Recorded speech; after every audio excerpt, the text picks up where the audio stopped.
Mi esposa empezó a volverse distante cuando me enfermé, y tras investigar un poco, descubrí que me estaba traicionando de la peor manera posible. Así que, poco a poco, destruí su vida durante los 2 años siguientes, y en la mañana de Navidad le revelé todo lo que había hecho, y la arruiné. Cuando me dijo que había cambiado, le creí completamente, hasta que me mostró lo fría que podía llegar a ser. Inocente en apariencia, fue mi novia de la universidad. Empezamos a salir en 2001, cuando los dos teníamos 19 años. Hoy tenemos 41, y llevamos juntos desde entonces. La primera vez que nos vimos, la pillé pegando un chicle en la silla de alguien justo antes de que se sentara. Le pregunté qué estaba haciendo. Me miró y se puso completamente roja. Me dejó en shock. Era la mujer más hermosa que había visto en mi vida. Balbuceó una disculpa y evitó que el chico se sentara. Incluso le pidió perdón. Aún así, le invité a salir y las cosas fluyeron sorprendentemente bien. Tan bien que en la segunda cita ya vino a mi casa. Inmediatamente noté que el billete de $100 que tenía en la estantería había desaparecido, junto con 2 de los vasos más caros de la cocina. Pero nunca he sido de los que se quedan callados. La llamé en ese instante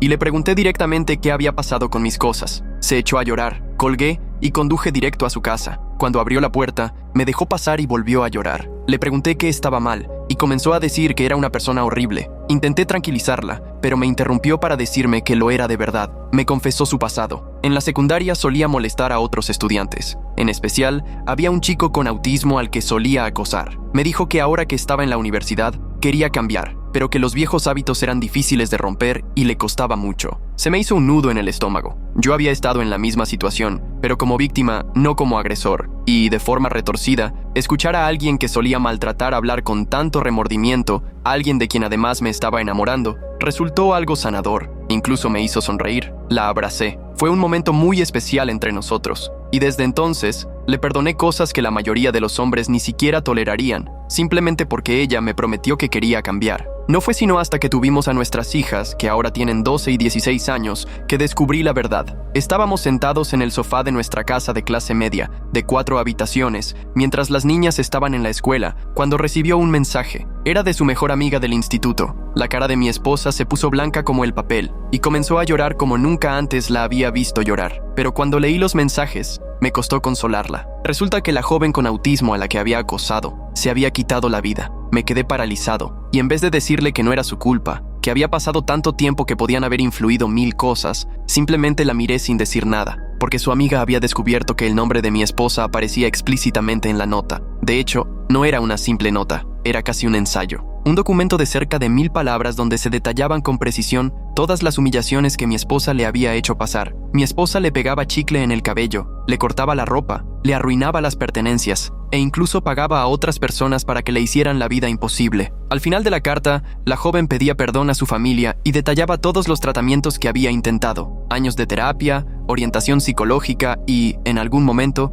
incluso rehabilitación. Todo eso costó miles de dólares. Y lo peor, que yo no sabía nada. Mi esposa siempre me había hecho creer que cuando decía que había acosado a alguien, se refería a ignorarla o no ser su amiga. Nunca me dijo que había sido tan cruel. No me había casado con alguien que se arrepintiera de errores adolescentes, sino con alguien que había sido una auténtica pesadilla. No sabía qué pensar, y aunque hubiera querido abrazarla, no podía, porque en ese momento me estaba recuperando de una lesión en la parte baja de la espalda. Ella intentó moverme el brazo para que la abrazara, pero yo solo hice una mueca de dolor, en parte por el dolor físico, pero también por lo emocional. Debí haber sospechado cuando no me quiso mostrar una parte de la carta, pero en ese entonces, yo creía firmemente en respetar la privacidad de los demás. Entre el dolor que empeoraba día tras día y descubrir que mi esposa había sido casi una verdugo para alguien, la vida se volvió oscura, muy oscura. Y lo que lo hacía aún peor era que, a medida que mi lesión se agravaba, más dependía de ella para todo, desde conducir hasta ayudarme a atarme los cordones. Y lo único que yo quería era espacio, tiempo lejos de ella. Y finalmente lo conseguí, pero no como había imaginado. «¿Podrías por lo menos recoger tus cosas?», decía molesta mientras recogía los frascos de mis medicamentos de la mesa de noche. «Perdón», respondía, odiando sentirme tan inútil.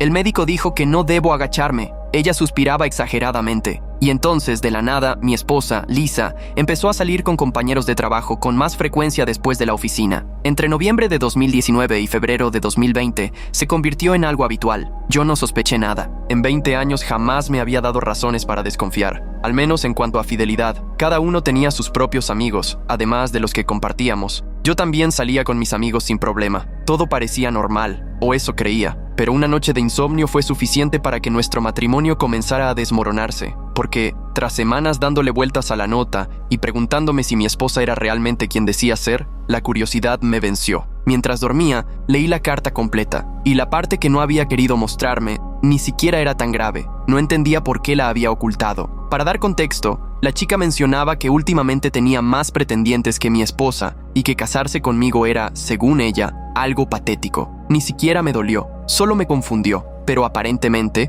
a mi esposa sí le había afectado mucho más que a mí, porque ese pequeño párrafo fue el detonante para que empezara a destruir mi vida. Fue por enero que empecé a notar que Lisa se volvía más distante. Las muestras de cariño espontáneas, abrazos, besos, desaparecieron por completo. El teléfono se volvió una extensión de su mano. Y eso no era raro, pero antes solía mostrarme cosas que encontraba. Ideas de manualidades en Pinterest, videos graciosos, noticias curiosas. Ahora no compartía nada. Incluso su tono de voz cambió. Era más seco, como si yo le molestara. Una noche entré a la cocina mientras ella escribía un mensaje. ¿Con quién hablas?, pregunté. Saltó, literalmente, abrazando su teléfono contra el pecho. Dios, qué susto me diste. Con nadie. Cosas del trabajo. ¿A las 10 de la noche? Dije mientras tomaba un vaso de agua. Tú sabes cómo es esto del lanzamiento del nuevo producto. Respondió rápidamente, bloqueando la pantalla y cambiando de tema. ¿Tomaste tus medicinas? Esos pequeños momentos empezaron a acumularse. Cuando le llegaban notificaciones, ponía el celular boca abajo.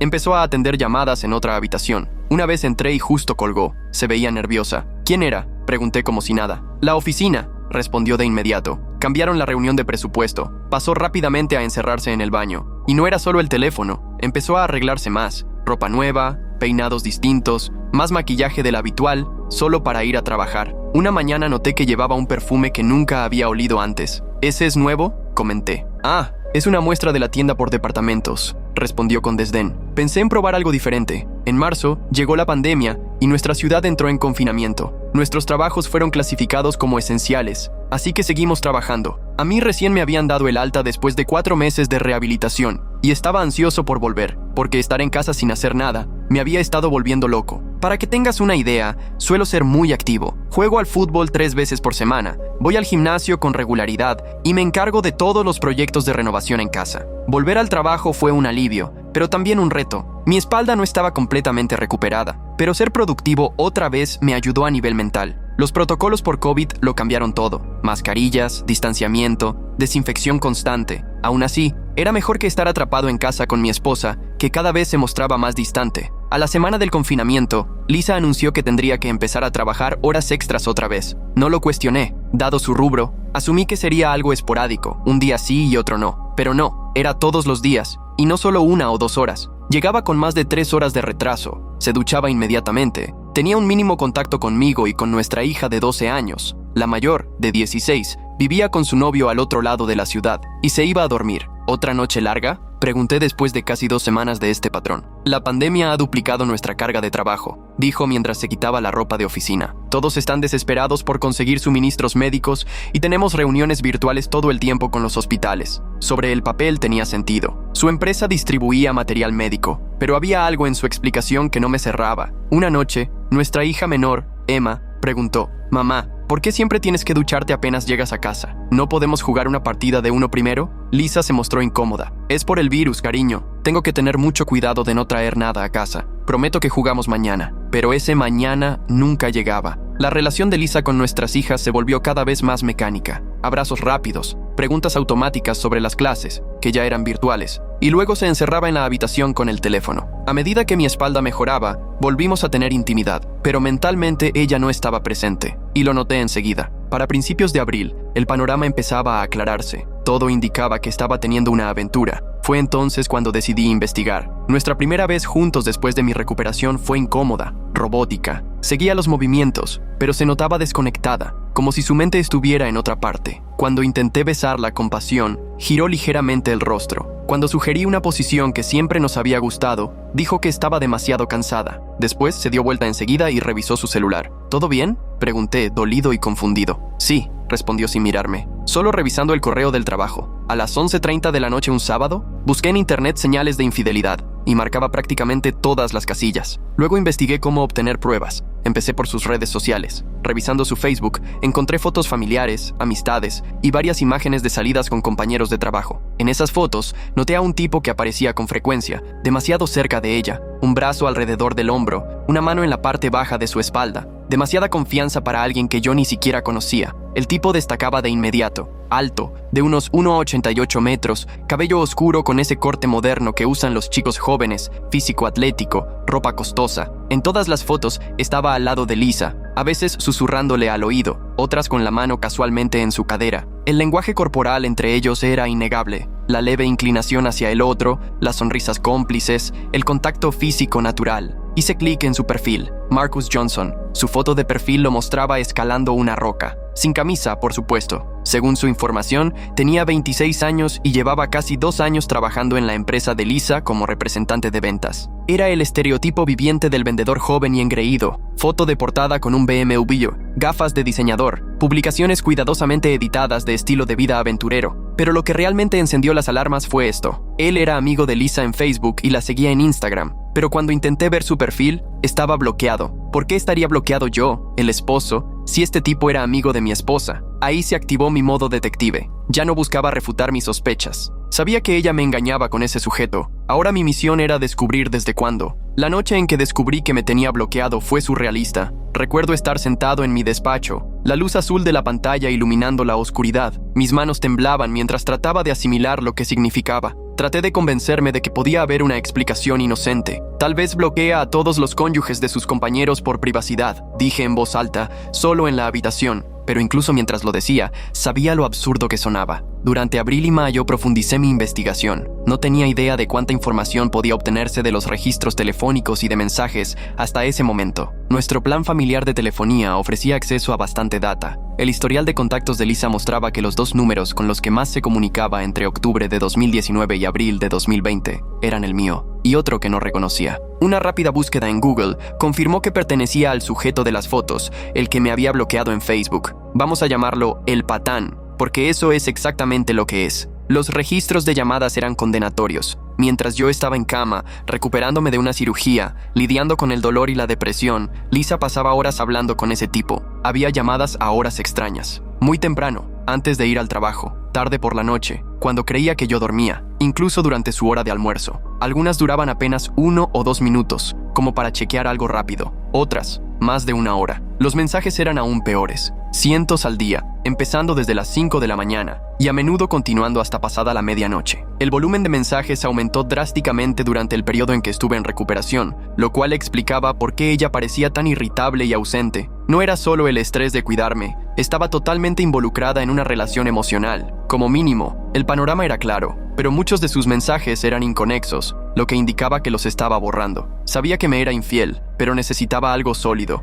Fue entonces cuando le conté todo a mi mejor amigo, Dave. Me preguntó si la había enfrentado y le dije que no. Sentía que aún me faltaban pruebas. Dave me habló de una aplicación que permitía monitorear las comunicaciones en tiempo real. La instalé, la sincronicé con nuestro plan de datos y esperé. Dave y yo nos reunimos en su casa para hablar del tema. Necesitaba desahogarme con alguien antes de perder completamente la cabeza. Creo que Lisa me está siendo infiel, dije, sintiendo lo extraño que sonaban esas palabras saliendo de mi boca. La expresión de Dave cambió de curiosidad a preocupación. ¿Y qué te hace pensar eso? Le mostré las fotos de Facebook, los registros de llamadas, todo lo que había reunido hasta el momento. Él lo revisó todo con atención, frunciendo el ceño. Esto no pinta bien, amigo, dijo finalmente. Pero necesitas estar absolutamente seguro antes de enfrentarla. Llevan 20 años juntos. Lo sé, respondí, pasándome las manos por el cabello. Por eso necesito algo concreto, algo que no pueda negar ni justificar. Dave dudó un momento y luego sacó su celular. Hay una app que usó mi hermano cuando sospechaba de su esposa. No es exactamente ética, pero te va a dar la verdad. Me enseñó cómo instalarla, cómo sincronizarla con nuestra cuenta y cómo ocultarla para que Lisa no supiera que estaba ahí. Me sentía fatal haciéndolo, invadiendo su privacidad de esa forma, pero necesitaba saber la verdad. Días después, lo vi. Una conversación de texto entre ellos, hablando sobre lo bien que la habían pasado la noche anterior y haciendo planes para el fin de semana. Un golpe al estómago. Me quedé completamente devastado. Ese fue mi día D, y durante los siguientes 2 días estuve hecho pedazos. Me distancié de ella y eso la descolocó visiblemente. Intentó preguntarme qué me pasaba, pero la ignoré y salí de la habitación. Ni siquiera podía mirarla a la cara. Esta mujer, a la que le había entregado 20 años de mi vida, a la que nunca le faltó nada, Había cruzado los límites con un tipo apenas mayor que nuestra hija mayor. Los mensajes eran lo suficientemente explícitos como para disipar cualquier duda. Patán, anoche fue increíble. No dejo de pensar en cómo te sentías. Lisa, lo sé. ¿Cuándo te vuelvo a ver? Patán, ¿él trabaja hasta tarde? ¿Viernes? Lisa, sí. Dijo que estará en el almacén hasta las 8. Ven a las 6. Patán, perfecto. Ponte esa prenda negra que me gusta. Lisa, lo que tú quieras. Me quedé mirando la pantalla de mi celular, leyendo y releyendo ese intercambio, sintiéndome físicamente enfermo. 20 años de matrimonio, 2 hijas, miles de recuerdos, y para ella todo parecía no tener ningún valor. No podía comer, no podía dormir. Dormitaba por 1 hora y luego me despertaba sobresaltado, con esos mensajes repitiéndose una y otra vez en mi mente. Cuando Lisa intentaba hablarme, apenas podía responderle. El sonido de su voz, que antes me reconfortaba, ahora me ponía los pelos de punta. ¿Cómo podía actuar con tanta normalidad? ¿Cómo podía mirarme a los ojos después de lo que había hecho? ¿Te sientes bien?, me preguntó una noche, acercando su mano a mi frente. Te noto raro. Me aparté de su toque. Estoy bien, solo cansado. Entrecerró los ojos con preocupación, o con sospecha. ¿No estás siendo tú últimamente? ¿Te duele la espalda otra vez? No, respondí con la voz apagada. Solo déjame en paz, por favor. Al tercer día, la tristeza se transformó en rabia. Llamé a Dave para confirmar que mis sospechas eran reales. Me preguntó si ya la había confrontado, y le dije que no. No quería solo un divorcio, quería destruirla. Quería dejar su vida en ruinas. Me iba a llevar tiempo, pero ya tenía un plan. Necesito que me escuches, me dijo Dave por teléfono. Esto va a sonar una locura, pero no la enfrentes todavía. ¿Cómo que no?, solté furioso. Tengo pruebas de que está con ese imbécil, porque si la confrontas ahora, ella controlará la narrativa, explicó Dave. Lo va a minimizar, te va a hacer dudar, te va a manipular. Tienes que ser estratégico. ¿Estratégico cómo? Yo quiero que se largue de mi casa esta misma noche. Piensa a largo plazo, me aconsejó. Tienes mucho que perder aquí. La casa, el tiempo con tus hijas, tu estabilidad financiera. Si juegas bien tus cartas, puedes protegerte y asegurarte de que no se salga con la suya. Respiré hondo, tratando de calmar la furia que me recorría el cuerpo. ¿Qué me sugieres? Documenta todo, reúne pruebas, habla con un abogado antes de mover ficha y hazla sudar un poco. Durante mi investigación sobre infidelidades, encontré una frase que se me quedó grabada. El enemigo de la infidelidad es la imprevisibilidad. Eso se convirtió en el eje de mi estrategia. Iba a hacerle la vida imposible mientras planeaba mi salida, en secreto. El plan era simple, pero eficaz. Cambiar mi comportamiento lo justo para incomodarla. Hacerle dudar, hacerle temer por su cómoda situación. Mientras tanto, reuniría pruebas, me prepararía financieramente y trazaría mi salida. No la enfrentaría hasta estar completamente listo para derrumbar su mundo. A principios de junio, seguía recopilando información a través de la app. Se comunicaban como si fueran una pareja oficial. Mensajes románticos, contenido íntimo, fotos explícitas, todo. Dejé de leer los mensajes y me dediqué solo a recolectar y catalogar todo en mi servidor privado. Al mismo tiempo, empecé a comportarme de forma poco habitual. Comencé a salir en horarios raros y regresaba más tarde que ella. Cuando estábamos juntos, me la pasaba pegado al celular. Si preguntaba qué hacía, solo decía, nada importante, y lo guardaba. La primera vez que lo hice, Lisa se quedó realmente confundida. Llevaba años llegando a casa a las 5:30 p.m. como un reloj, y de repente le mandé un mensaje. No me esperes para cenar. ¿Trabajando hasta tarde?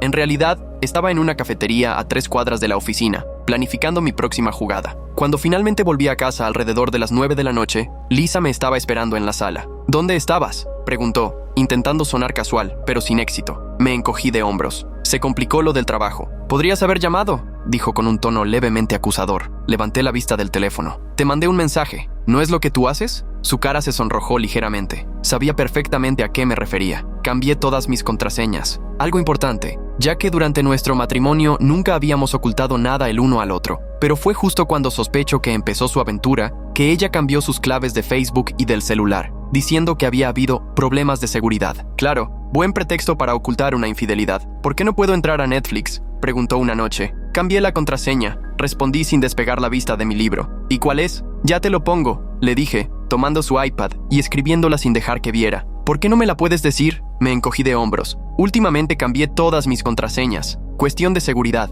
No podía quejarse sin quedar como hipócrita. La confusión y frustración en su rostro no tenían precio. Le conté mi plan a Dave, a mi hermana mayor y a 2 amigos de toda la vida. Personas en quienes confío plenamente y a quienes hice prometer que guardarían el secreto. Dave y yo somos amigos desde la primaria. A los otros 2, Jack y Rachel, los conozco desde la universidad. ¿Recuerdas a Rachel? Más adelante se vuelve importante. Mi hermana fue la más cautelosa. ¿Estás seguro de que quieres jugar a estos juegos? ¿Por qué no la enfrentas y terminas con todo? Porque va a mentir, le expliqué. Lo va a minimizar. Me va a pintar como paranoico. Necesito que ella sepa que yo sé, pero también necesito estar protegido legalmente antes de que eso pase. Jack fue más directo. Hermano, te entiendo. Te traicionó de la peor forma. Hazla sudar. Pero la reacción de Rachel fue la más visceral. Esa descarada, dijo Rachel cuando le mostré las pruebas. Después de todo lo que hiciste por ella, no se merece un divorcio fácil y limpio. Tiene que sentir lo mismo que tú estás sintiendo. Para julio, Lisa ya estaba en modo paranoia total. Llamaba y enviaba mensajes constantemente, preguntando a qué hora iba a llegar, dónde estaba, qué estaba haciendo. La semilla de duda que había plantado comenzaba a florecer. En sus conversaciones con el patán, ella le confesaba que yo estaba actuando raro, distante, el colmo del cinismo. Sus mensajes al tipo se volvieron cada vez más desesperados. Lisa, ¿está actuando raro otra vez? Llegó anoche a las 11 oliendo a perfume. Patán, ¿tú crees que está viendo a alguien? Lisa, no lo sé. Nunca había hecho esto antes. Siempre ha sido tan predecible. Patán, tal vez está trabajando hasta tarde, como dice. Lisa, 3 semanas seguidas y ahora se ducha por las noches. Nunca hacía eso. Por supuesto, yo no estaba con nadie. El perfume era solo una muestra que me había rociado en la camiseta en el centro comercial. Las salidas nocturnas eran visitas a casa de Dave o de mi hermana. Las duchas antes de dormir eran solo para confundirla, para darle una probadita de su propia medicina. En una conversación, ella sugirió que dejaran de verse en nuestra casa porque ya no estaba segura de cuándo yo podía aparecer. Eso confirmaba que se habían estado viendo en mi hogar. Gracias, Lisa. El patán le preguntó si le preocupaba que yo pudiera estar siéndole infiel, lo que en realidad la molestó. No puedo describir la satisfacción que sentí leyendo esa conversación. Mi esposa infiel discutiendo con su amante si se sentía mal porque su esposo podía estarle siendo infiel. La ironía era exquisita. Lisa, ya no me siento cómoda con que vengas a la casa. Patán, ¿por qué? Hemos tenido cuidado. Lisa, él es impredecible. Aparece en cualquier momento. Patán, entonces usemos mi casa. Lisa, tus compañeros de piso siempre están ahí. Patán, ¿un hotel quizás? Lisa, necesito averiguar qué está pasando con él. Patán, ¿de verdad estás molesta porque podría estar viéndose con otra? Lisa, no entiendes. Esto no es propio de él. Patán, ¿y lo tuyo conmigo sí está bien? Suena un poco hipócrita, ¿no crees? Lisa, es distinto y lo sabes. Nuestro matrimonio lleva muerto años. Ese último mensaje fue como una puñalada directa al corazón. Muerto por años. Habíamos tenido nuestras dificultades como cualquier pareja, pero yo creía que estábamos bien. Seguíamos saliendo a cenar, celebrando aniversarios, haciendo planes para el futuro. ¿Había sido toda una mentira? ¿Llevaba ella más tiempo desconectada del que yo pensaba? Lo cierto era que yo no estaba con nadie. Mis salidas eran para tomar algo con Dave o Jack, ver partidos o visitar a mi hermana y a su esposo, quien a sus 55 años es como un hermano mayor para mí. A mi hermana le conté sobre la infidelidad de Lisa, pero no le mencioné mi plan de venganza. Su marido no sabe guardar secretos. No entiendo por qué simplemente no la enfrentas, me dijo ella una tarde, mientras tomábamos café. Todo este teatro debe ser agotador. Lo es, admití. Pero necesito estar preparado. Necesito protegerme y proteger a las niñas. Y hacerle creer que tienes una aventura ayuda en qué. Suspiré. No se trata de hacerle creer que le soy infiel. Se trata de crear incertidumbre, quitarle esa sensación de control. Ahora mismo cree que lo tiene todo bajo control. Su aventura, el matrimonio, su imagen. Le estoy demostrando que no es así. Mi hermana negó con la cabeza. Solo ten cuidado. Estos juegos pueden complicarse. Y rápido. Avancemos hasta octubre. Mi falsa infidelidad llevaba 3 meses en marcha, y Lisa estaba cada vez más atenta al hecho de que yo me estaba alejando. Desde que implementé mi plan, no la había tocado. Ni abrazos, ni besos, ni intimidad. No es que ella los necesitara. Seguía acostándose con el patán, pero ahora lo hacían en su apartamento o en hoteles. La distancia entre nosotros se volvió una presencia tangible en casa, como si un tercer ser viviera con nosotros. Nos movíamos con cuidado, hablábamos solo lo justo, evitábamos el contacto visual. Nuestra hija menor, Emma, por supuesto, lo notó. ¿Están peleados tú y mamá?, me preguntó una mañana de sábado, mientras Lisa estaba haciendo las compras. Dejé la taza de café. ¿Por qué preguntas eso? Ya no se hablan, dijo ella con la mirada baja. Y nunca están en casa al mismo tiempo. Se me rompió el corazón. Con solo 12 años, era lo suficientemente perceptiva como para notar la tensión, pero demasiado joven para entender la causa. Las relaciones de adultos a veces se complican, cariño. Pero quiero que sepas que tanto tu mamá como yo te queremos muchísimo. Eso nunca va a cambiar. Ella asintió, pero pude ver en su cara que no estaba convencida. Me prometí a mí mismo asegurarme de que tuviera apoyo extra cuando todo saliera a la luz. El 20 de octubre, Lisa me llamó al trabajo, algo que no hacía desde hacía meses, para pedirme que fuera directo a casa. Tenía algo importante que decirme. Medio esperaba que fuera a confesar, pero, por supuesto, no fue así. En lugar de eso, me preguntó si yo estaba infeliz con ella. qué descaro. Dijo que pasaba mucho tiempo fuera, que no mostraba cariño, que nuestra vida íntima se había apagado. Sugirió que quizás yo estaba resentido por cómo me trató durante mi recuperación, y entonces soltó la bomba. Me preguntó si le estaba siendo infiel. Al llegar a casa, la encontré sentada en la mesa de la cocina, con las manos rodeando una taza de té. Claramente se había arreglado, cabello peinado, maquillaje, el suéter que le regalé la Navidad pasada. ¿Qué es eso tan importante?, pregunté, sin siquiera quitarme la chaqueta. Siéntate, por favor, dijo señalando la silla frente a ella. Me mantuve de pie. Prefiero que no. Di lo que tengas que decir. Respiró hondo. Siento que te estoy perdiendo. Estás distante, frío. Ya casi no estás en casa. No hemos tenido intimidad en meses. No dije nada. Solo la miraba,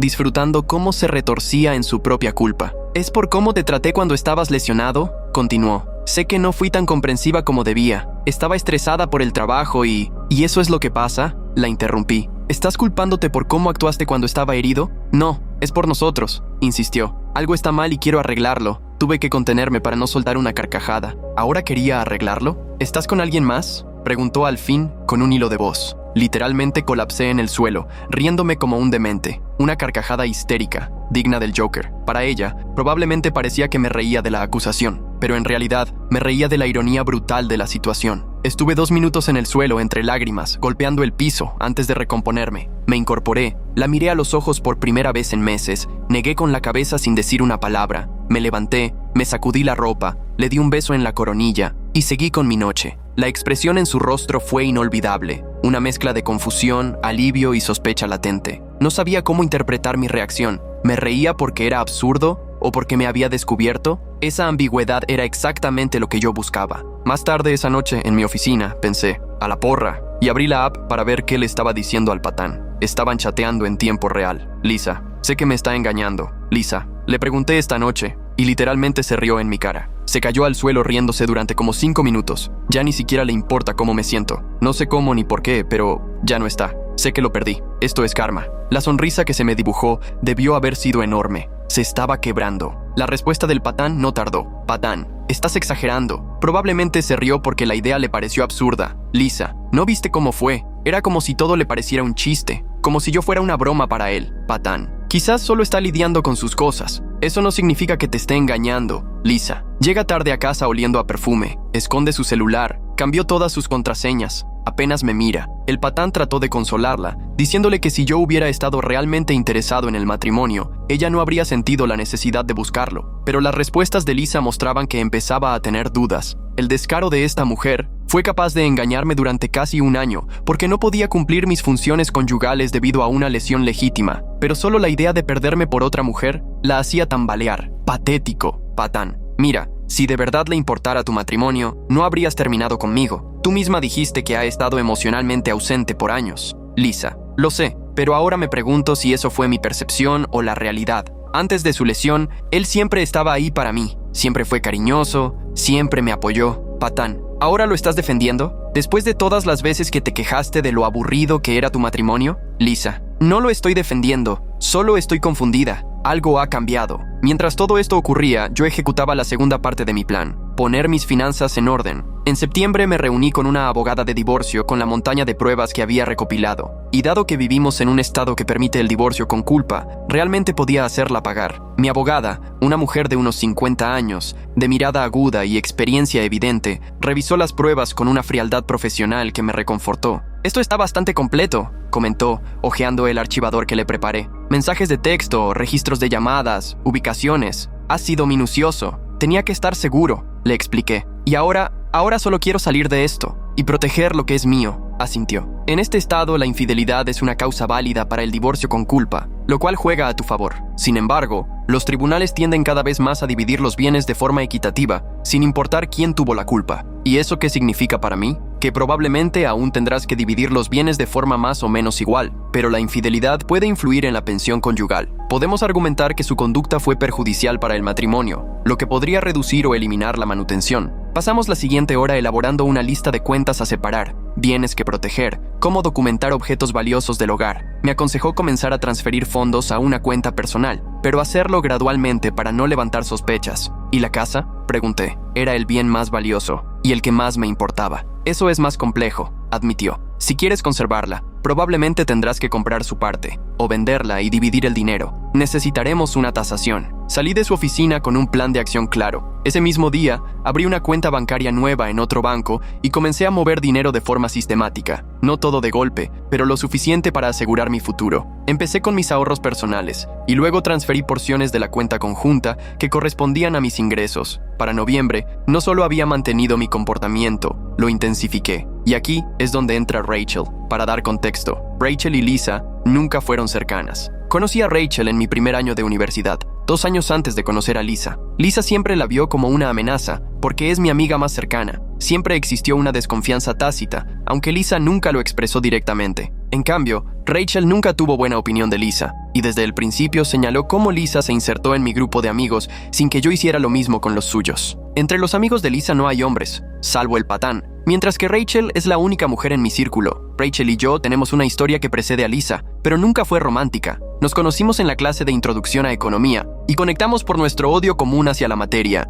Es brillante, directa y leal a morir, cualidades que la hacen una amiga increíble, pero que también intimidan a algunas personas, incluyendo a Lisa. La tensión entre ambas era sutil pero constante. En reuniones de grupo, Lisa se posicionaba entre Rachel y yo. Interrumpía nuestras conversaciones o buscaba excusas para alejarme. Rachel lo notaba, pero nunca hizo comentarios directos, al menos no frente a Lisa. «A tu esposa no le caigo muy bien», observó Rachel una vez después de una fiesta. «Solo es protectora», le respondí. Rachel alzó una ceja. «¿Protectora de qué? ¿De tu autonomía?» Me reí entonces, pero no estaba equivocada. Lisa siempre había sido sutilmente posesiva, sobre todo con mis amigas mujeres. La ironía ahora era monumental. Rachel había quedado varada en el extranjero por culpa del COVID y finalmente regresó el 3 de noviembre. Dave, Jack y yo celebramos su regreso con una cena en casa de Jack. Solo nosotros. La esposa de Jack, que además es hermana de Rachel, también estaba presente. Seguimos las recomendaciones sanitarias, por supuesto. Rachel estaba con jet lag, pero llena de energía, contándonos historias de cómo se quedó atrapada en Barcelona cuando comenzaron los confinamientos. «Pensé que serían 2 semanas», dijo riéndose. 8 meses después, por fin estoy de vuelta. Le conté todo lo que había pasado con Lisa. Le mostré parte de las pruebas que había reunido. Su reacción fue visceral. Esa manipuladora desagradecida no terminó la frase. Solo negó con la cabeza, disgustada. «Después de todo lo que hiciste por ella mientras te recuperabas, ¿cirugía? ¿Quién hace eso? Alguien que valora la novedad más que el compromiso», sugirió Dave. Los ojos de Rachel se entrecerraron, pensativa. «¿Y ahora estás haciéndola creer que tú también tienes una aventura?» «No exactamente», aclaré. «Solo estoy siendo lo suficientemente impredecible como para incomodarla». Rachel, la genio malvada que es, sugirió hacer fotos similares a las que yo había encontrado de Lisa y el patán, en las que ella y yo parecíamos estar muy cercanos, y publicarlas en Facebook. Y eso fue exactamente lo que hicimos. Lisa las descubrió el día 5, cuando varios amigos en común vieron mis publicaciones en las que Rachel y yo aparecíamos muy cómodos. Esto la descolocó por completo, ya que seguía convencida de que yo la estaba engañando. Pero Rachel había estado fuera del país casi todo el año.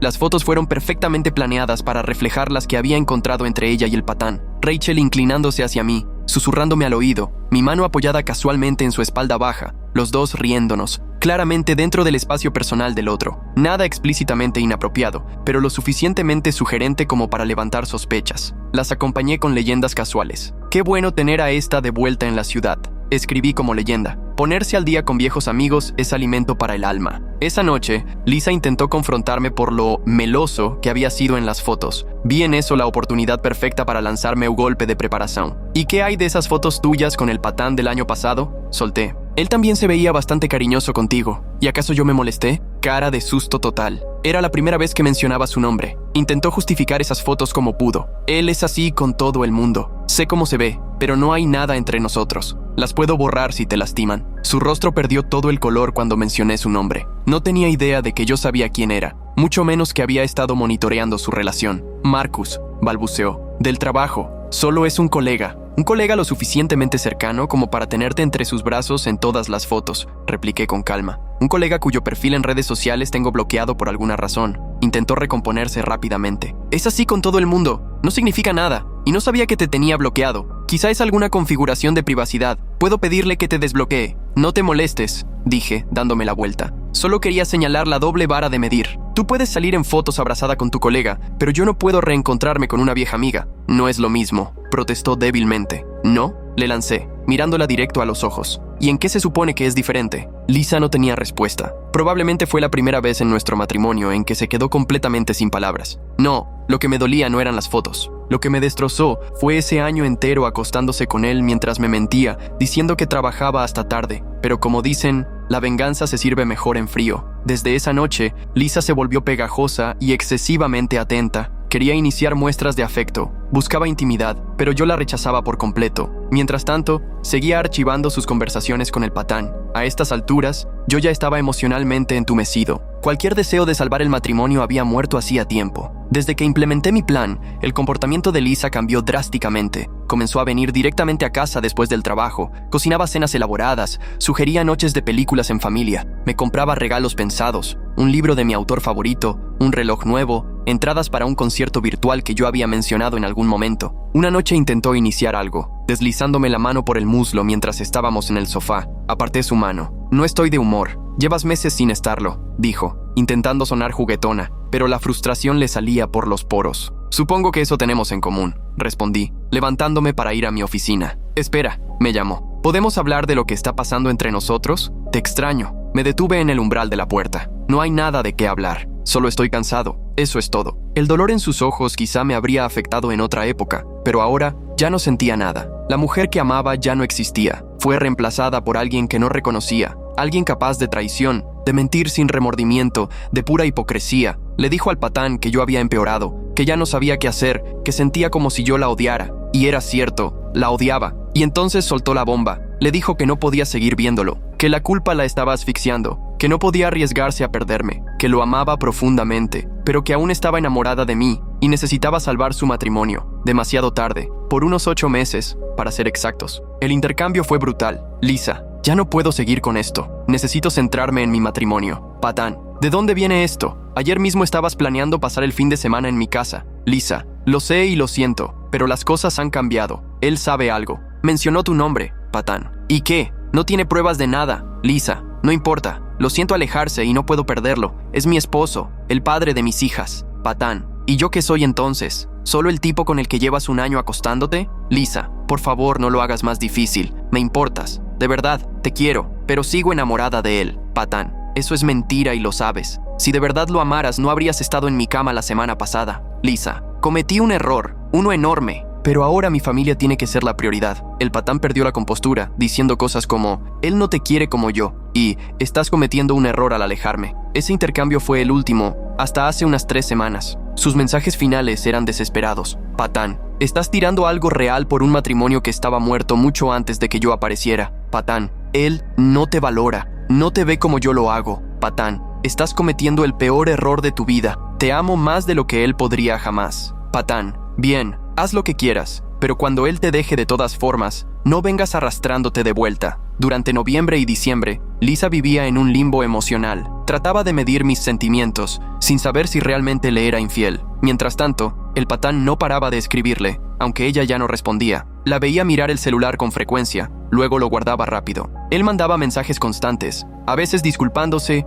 otras con rabia, otras suplicando. Lisa leía todo, con una mezcla de culpa y añoranza en el rostro, pero no respondía, al menos no que yo viera. Sus intentos por reconectarse conmigo se volvieron cada vez más desesperados. Sugirió hacer terapia de pareja, lo rechacé. Planeó una escapada de fin de semana, le dije que no podía pedir días libres. Incluso intentó recrear nuestra primera cita, mismo restaurante, pero con comida para llevar, por el COVID, misma película, mismo vino. ¿Te acuerdas de nuestro primer San Valentín? Me dijo una noche, mostrándome un álbum de fotos que había sacado del trastero. Me diste esta pulsera de plata que todavía llevo puesta. Eché un vistazo sin mucho interés. Fue hace mucho tiempo. 20 años no es tanto, susurró. No cuando amas a alguien. No le respondí. Solo dije que necesitaba hacer una llamada. Sus palabras ya no significaban nada para mí. Cada recuerdo dulce estaba contaminado por su traición. La fase 2 estaba completa. Papeles de divorcio listos, estudio alquilado, con un contrato de 2 años y todo mi dinero en mi cuenta personal, estaba listo para el golpe final. Mi nuevo apartamento era modesto pero cómodo, una habitación en un edificio seguro al otro lado de la ciudad.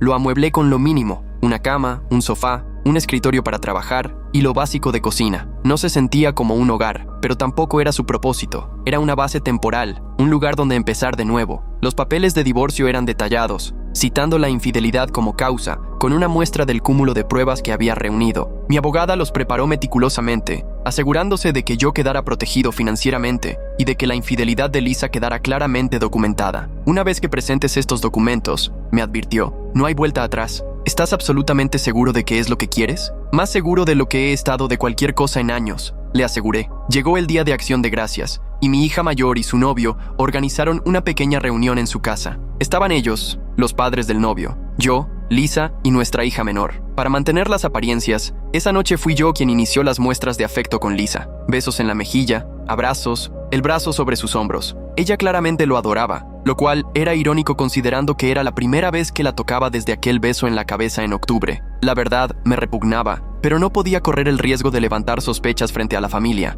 El apartamento de nuestra hija mayor era pequeño pero acogedor. Lo había decorado con colores otoñales y velas, y su novio había ayudado a preparar una cena tradicional de Acción de Gracias. La normalidad de aquella escena era surrealista. Todos conversando, riendo, compartiendo historias, mientras yo cargaba con el peso de lo que estaba por venir. Lisa resplandecía bajo mi atención, malinterpretando mis gestos como una señal de reconciliación. Cada vez que le rodeaba los hombros o le daba un beso en la mejilla, se recostaba ligeramente en mí, con los ojos llenos de esperanza. Me tocaba la mano, buscando una seguridad que no existía. «Parecen estar mejor», comentó nuestra hija mayor mientras Lisa ayudaba a la madre del novio en la cocina. «¿Ah, sí?», respondí con evasiva. «Sí, mamá estaba preocupada por ustedes. Dijo que has estado distante». Fingí una sonrisa. «Estamos avanzando». Ella pareció satisfecha con esa respuesta, aunque no confirmé absolutamente nada. Me dolía mentirle, incluso por omisión, pero pronto conocería la verdad. Nuestra hija menor decidió quedarse esa noche con su hermana, así que Lisa y yo volvimos a casa solos. En el coche me agradeció por haber sido amable con ella. «No sé por lo que estás pasando, pero estoy aquí para ti». Casi me echo a reír otra vez, pero me contuve para responder. «Lo sé, solo necesito tiempo». El resto del camino fue en silencio. De vez en cuando, Lisa me tomaba la mano para apretarla. Lo permití, sabiendo que sería la última vez que toleraría su contacto. «Gracias por esta noche», dijo al llegar a casa. Se sintió como si fuéramos nosotros otra vez.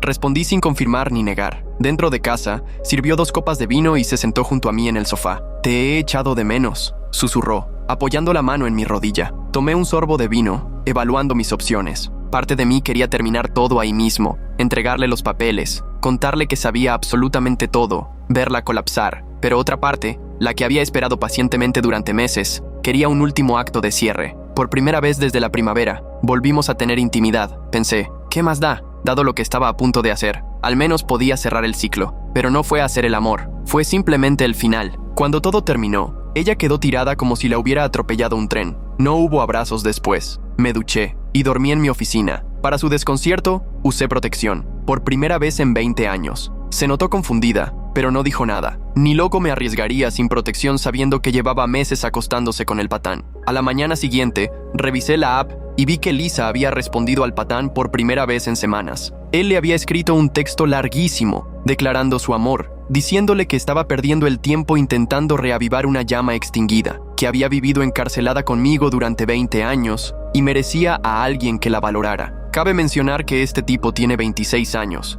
apenas es mayor que nuestra hija mayor, y está obsesionado con una madre casada, con 2 hijas, de más de 40. Lamentable. Ella destruyó nuestro matrimonio por este niñato con complejo de poeta sensible. Patético. El mensaje de él era un manual de manipulación emocional. Patán, te he dado el espacio que pediste, pero ya no puedo seguir callando. Cada día sin ti es una tortura. Veo parejas caminando juntas y pienso en nosotros. Escucho canciones que me recuerdan a ti y tengo que detenerme porque no puedo seguir conduciendo entre lágrimas. Lo nuestro no fue solo una aventura, fue real, más profundo que cualquier cosa que haya vivido. Ya no eres una prisionera, Lisa. Eres libre para estar con alguien que ve tu alma y valora cada parte de ti. Él tuvo 20 años para apreciarte y falló. No desperdicies otros 20 intentando revivir lo que ya murió. Tú mereces más, me mereces a mí. Ella le repitió lo mismo de antes, que lo quería, que había disfrutado lo que tuvieron, pero que no podía perderme a mí, que yo seguía siendo el amor de su vida, aunque siempre tendría un lugar para él en su corazón, que podían seguir siendo amigos pero que la parte física había terminado. Él le rogó verla una última vez esa semana, y por supuesto, ella aceptó. Una última vez para cerrar el ciclo, ¿no? ¿Quién soy yo para juzgar después de lo que hice anoche? Añadí esa conversación a mi archivo en crecimiento. Lisa,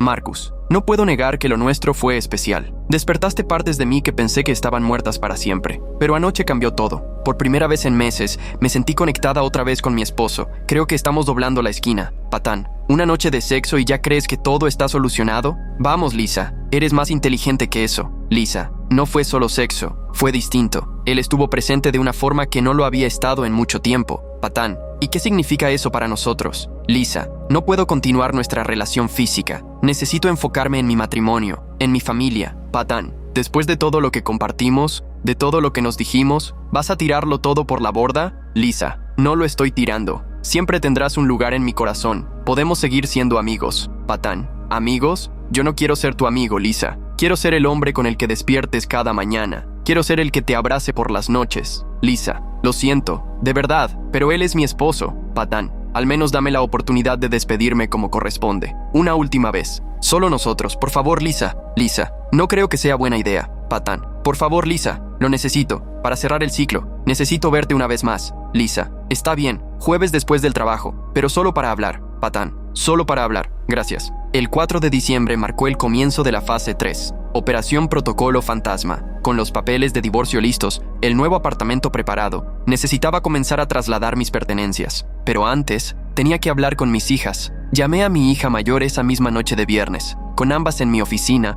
les conté todo. No en detalle, pero sí lo esencial, que su madre me había engañado durante más de un año y que iba a presentar la solicitud de divorcio. Mi hija menor se quedó devastada, más aún porque, hace unos meses, había sufrido su propia primera traición. Su primer novio le fue infiel. Verla con el corazón roto de nuevo, al descubrir que su propia madre era capaz de eso, le destrozó el alma. Temía esta conversación más que cualquier otra parte del plan. ¿Cómo le dices a tus hijas que su madre ha traicionado no solo a su padre, sino también a ellas? ¿Cómo destruyes la imagen que tienen de su familia sin hacerlas sentir completamente inseguras? La senté en mi oficina, lejos de donde Lisa pudiera escuchar. Chicas, necesito hablar con ustedes sobre algo importante. Comencé con un nudo en la garganta. Se miraron entre sí, nerviosas, captando la gravedad de mi tono. Su madre y yo vamos a divorciarnos, dije con la mayor suavidad que pude. Mi hija mayor, Ali, preguntó de inmediato, ¿por qué? ¿Qué pasó? Emma, la menor, simplemente se quedó mirando, con los ojos muy abiertos, llenándose de lágrimas. Respiré hondo. Su madre ha estado viéndose con otra persona desde hace aproximadamente un año.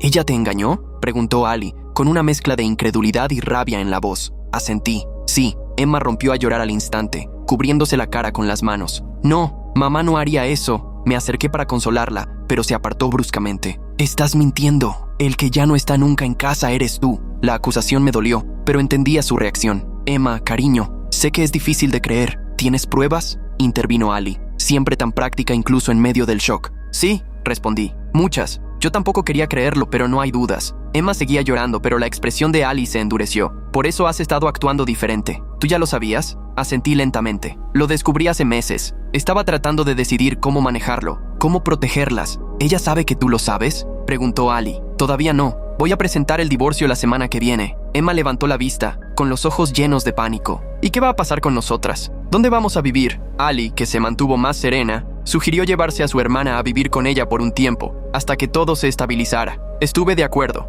Empacamos algunas de sus cosas y, antes de irse, Emma me preguntó, ¿vas a estar bien? Sí, cariño, le aseguré. Voy a estar bien, y ustedes también. Vamos a estar todos bien, te lo prometo. Y se fueron. Lo más difícil ya había pasado. Hora de lanzar la bomba. Al verla salir por la puerta, sentí una mezcla de alivio y una tristeza profunda. El secreto ya no era secreto, al menos para quienes más importaban. Mis hijas sabían la verdad, y aunque su dolor me destrozaba, sabía que la honestidad era el único camino hacia adelante. Durante las semanas siguientes, Dave me ayudó a trasladar mis pertenencias esenciales mientras Lisa y yo trabajábamos. Cosas que ella no notaría si no las buscaba específicamente. Libros de mi despacho, ropa del fondo del armario, documentos personales, objetos familiares que eran míos desde antes del matrimonio. Los llevábamos a mi nuevo apartamento, construyendo poco a poco el esqueleto de mi nueva vida. ¿De verdad crees que no ha notado que falta nada?, preguntó Dave un día mientras cargábamos una caja con mis discos de vinilo a su camioneta. No ha dicho nada, respondí, y ha estado tan ocupada intentando salvar nuestro matrimonio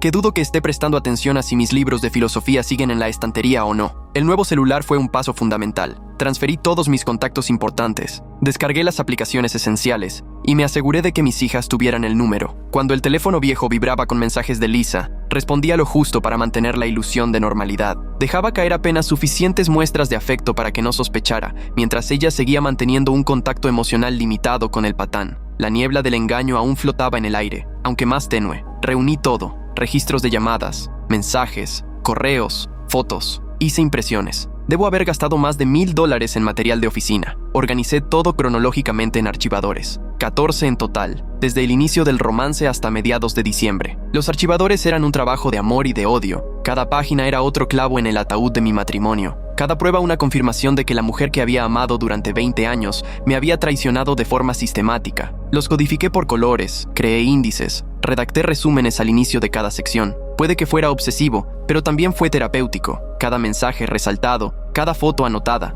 era un paso firme hacia mi liberación. Metí cada archivador en una caja, los envolví como regalos y los dirigí a diferentes destinatarios. Mi madre, los padres de Lisa, sus 2 hermanas, su hermano, su departamento de recursos humanos. Mencioné que el patán trabaja con ella y que la empresa tiene una política estricta contra relaciones entre compañeros, varias de sus amigas, el propio patán y sus padres. Los envié todos el 16 de diciembre, con entrega estimada entre el 22 y el 24, el momento perfecto. Los paquetes estaban envueltos con papel festivo, cintas y tarjetas de regalo que decían simplemente, la verdad, feliz Navidad. Dentro de cada uno, incluí una nota personalizada explicando que el contenido revelaba el romance extramatrimonial de Lisa durante el último año, con fechas, ubicaciones y mensajes explícitos. Para recursos humanos, añadí una sección especial resaltando la violación de la política de la empresa. La víspera de Navidad, Lisa llegó a casa a la hora habitual. No sé si vio al patán. Ya había dejado de rastrear su ubicación el día 18, tras haber reunido todo lo necesario. Como siempre, se duchó, pasó tiempo conmigo y volvimos a tener intimidad. Sí, lo sé, soy terrible. Fue en el sofá del salón.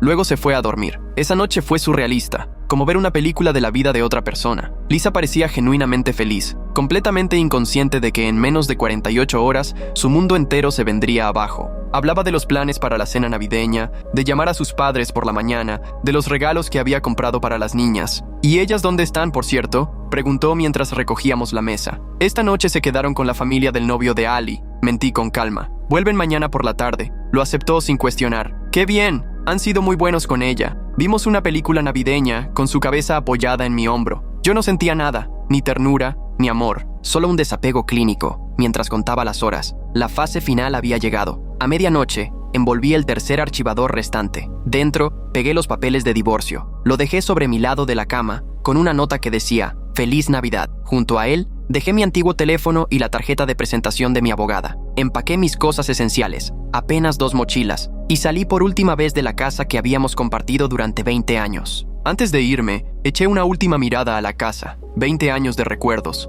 Mañanas de Navidad con las niñas emocionadas, cenas con amigos, noches tranquilas leyendo juntos, todo ahora contaminado por su traición. Ya no sentía tristeza, solo vacío. Esa casa ya no era mi hogar. No lo había sido desde hacía mucho. Cerré la puerta y envié un último mensaje a mis hijas. Ya está hecho. Las amo más que a nada. Llámenme cuando puedan. Eso fue hace una semana. Estoy completamente fuera del radar. Desaparecido. Fantasma. Ella está bloqueada en Facebook, aunque no la eliminé todavía, para monitorear el caos, que ha sido glorioso. Mis paquetes llegaron a todos los destinatarios, y Lisa está siendo destrozada. Su hermana menor la enfrentó públicamente. Sus padres la condenaron. Mi madre la despedazó verbalmente. Siempre supe que mi madre tenía un lado fiero, pero lo que le dijo a Lisa fue casi sobrenatural. La mañana del día de Navidad empezaron a llegar los mensajes y llamadas en avalancha. Primero de Lisa, frenética y confundida. ¿Dónde estás? ¿Qué es este archivador? ¿Estos papeles? Por favor, llámame. Tenemos que hablar de esto. Es una locura. No puedes simplemente irte así. Contesta el teléfono. Luego de su familia. Su hermana publicó en Facebook de forma pública. A mi hermana, que traicionó a su esposo y a sus hijas por un capricho con un muchacho. Has deshonrado a toda nuestra familia. No esperes compasión. Su madre dejó un mensaje de voz en mi nuevo número. No tengo idea de cómo lo consiguió. Siempre te consideré un hijo. Lo que hizo Lisa es imperdonable. Solo quiero que sepas que te queremos a ti y a las niñas, y estamos aquí para lo que necesiten. La respuesta de mi propia madre fue bíblica en su furia. Le dijo a Lisa de todo, sin filtros, y luego la bloqueó en todas las plataformas después de dejarle un último mensaje. Tenías a un buen hombre, uno que te adoraba, y tiraste 20 años por la borda por un niño que probablemente ni sabe lo que es el compromiso. Te mereces cada pedacito del dolor que ahora estás sintiendo. Lisa ha estado desesperadamente tratando de encontrarme. Ha estado publicando mensajes suplicantes en Facebook, sabiendo que probablemente los estoy viendo, pero no diré una sola palabra sin que mi abogada esté presente. Esa será la próxima y única vez que compartiremos el mismo aire. Ella no tiene forma de girar esta historia para pintarme a mí como el villano. porque expuse la verdad ante todos los que realmente importan en su vida. Según un amigo en común que trabaja con ellos, ella y el patán serán puestos en licencia administrativa mañana. Es probable que entre al 2021 desempleada. Sus publicaciones en Facebook se han vuelto cada vez más desesperadas. Por favor, si alguien ha visto a mi esposo, díganle que me llame. Todo esto es un malentendido. Por favor, vuelve a casa. Cometí errores, lo sé, pero esto no es justo para nuestras hijas. Lo siento, de verdad, lo siento. Por favor, dame una oportunidad para explicarlo. Nadie siente compasión. Ni sus amigos, ni su familia, ni siquiera conocidos que se enteraron de la historia. Las pruebas eran demasiado completas, demasiado contundentes para negarlas o minimizarlas. En cuanto a los dos últimos archivadores, uno fue directamente para mi abogada, como evidencia oficial para el proceso de divorcio. El otro lo guardé para quemarlo en la fogata del patio de Jack cuando todo esté finalizado. ¿Me siento culpable? Ni lo más mínimo. Durante 20 años hice lo correcto por esta mujer. Le di el hogar, la familia y la vida que ella quería. La amé sin condiciones. Nunca fallé, nunca me desvié, ni siquiera consideré romper mis votos. Cuando hubo dificultades me comuniqué y traté de resolverlas con ella. Ella eligió la cama de otro hombre. En vez de decirme que estaba infeliz, decidió salir con un chico más joven que le provocaba mariposas. Así que no tengo ni una pizca de culpa por lo que hice, ni por ella. Puede que pierda la casa, un coche y tal vez tenga que pagar algo de manutención, pero dado que el divorcio se presenta bajo el cargo de adulterio y con la montaña de pruebas que tengo, es probable que eso quede anulado. Para mí, ella está muerta. No hay vuelta atrás y jamás miraré atrás. Pensé que me sentiría vacío después de ejecutar mi plan, pero sorprendentemente me siento más liviano. La rabia que me consumía desde hacía meses se desvaneció, reemplazada por una calma certera de haber hecho lo que debía. Me protegí, expuse la verdad y me negué a seguir siendo víctima de su engaño. Mis hijas están luchando con todo esto, especialmente Emma, pero estamos trabajando en ello juntos. Ali ha sido increíblemente solidaria, ayudando a su hermana a procesar lo que ocurrió. Estamos considerando opciones de terapia familiar para ayudarles a atravesar las secuelas. En cuanto a mí, voy día a día. Mi nuevo apartamento poco a poco va sintiéndose más personal, más como un hogar. Me he reconectado con viejos amigos. Empecé una nueva rutina de ejercicios. E incluso he considerado la idea de salir con alguien otra vez, aunque eso aún se siente prematuro. Rachel ha sido un apoyo constante. Me escribe todos los días, recordándome que hay vida después de la traición. Me sugirió que me una a su grupo de senderismo cuando me sienta listo. Un pequeño empujón hacia reconstruir mi vida social. Por ahora, estoy enfocado en sanar y en estar presente para mis hijas. Lo demás, la casa, el divorcio, los acuerdos financieros, se resolverá con el tiempo. Lo único que tengo claro es esto. Me negué a ser destruido por alguien que no supo honrar nuestros votos. Me negué a aceptar en silencio una traición. Y al defenderme, descubrí una fuerza que no sabía que tenía. El camino que tengo por delante es incierto, sí, pero por primera vez en años, es un camino que realmente me pertenece.